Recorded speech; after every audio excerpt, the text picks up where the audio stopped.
À partir du 6 mai, la ville de Reims va célébrer le 800e anniversaire de sa cathédrale, en grande pompe.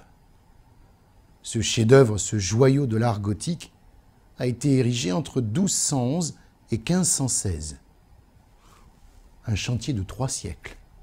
Vaste. Pour nous qui pestons, dès que les travaux urbains dépassent quelques jours ou quelques semaines, c'est une éternité. Pour l'homme et la femme du Moyen-Âge, c'était la norme.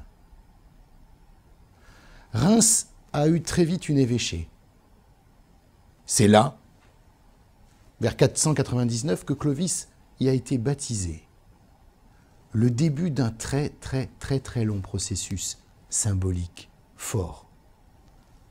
C'est là que le roi recevait les saintes huiles et donc prenait, d'une certaine manière, son pouvoir de l'essence divine.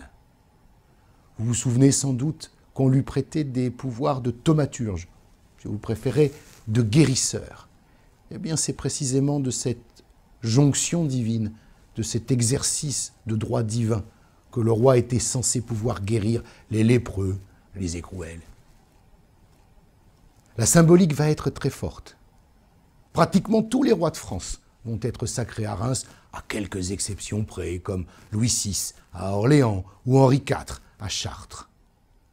Rituel immuable, des rois sacrés et consacrés, une foi inébranlable d'un peuple de France pour cette consécration, avec peut-être quelques restes républicains, comme le président de la République élu au suffrage universel, qui tirerait cette légitimité de ce sacre démocratique.